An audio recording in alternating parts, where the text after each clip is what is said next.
As you know, I coach a lot of people, both in group settings and one on one. And a lot of the times I get asked the same question: what should I look at? What's coming around the corner? What's next? And this constant look into the future as though someone's got a crystal ball that's going to tell you what's actually coming. I can tell you one thing that's going to be the cause of your problem, and that's rigidity. You see, the bottom line of it is everyone should act today as though in 5 months' time, that job doesn't exist, let alone that job, their industry. We can look at many industries today and go, well, around the electronic vehicle, there's going to be a lot of gas. Car parts aren't going to be needed. Around the way blockchain's evolving, maybe the way we buy cars, real estate, any kind of purchase is going to change. Maybe credit cards will change. Look at what PayPal, Zelle, and all those things did to the banking industry. Things change. And what was a fad today is someone's demise tomorrow. Ask Kodak.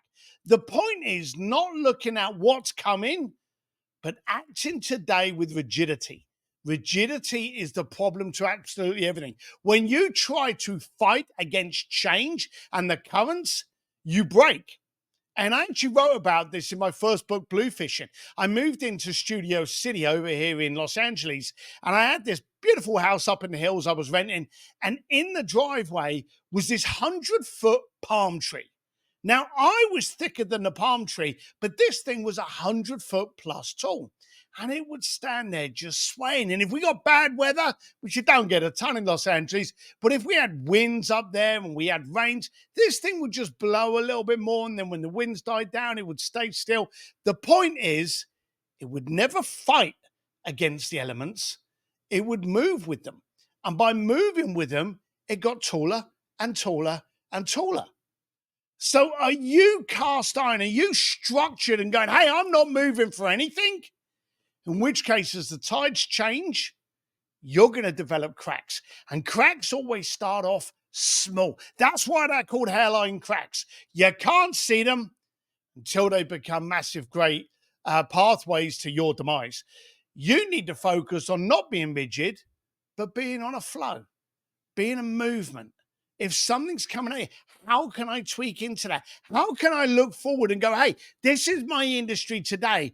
What could possibly happen, not for me to cause change, but for this part of my industry to no longer exist?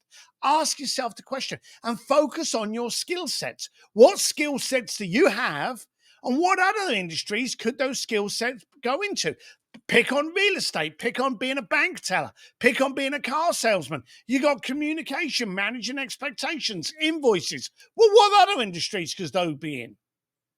You see, the key is to focus today on what you are as a unit of skill sets and whether or not your industry exists in 5 days, 5 months, or 5 years. Where could those skill sets move into to keep you paying the mortgage and paying for your bar tab? Focus on being the opposite of rigidity. Focus on being adaptable and move with the flow. That's what's going to keep you the king of the hill. Enjoy it.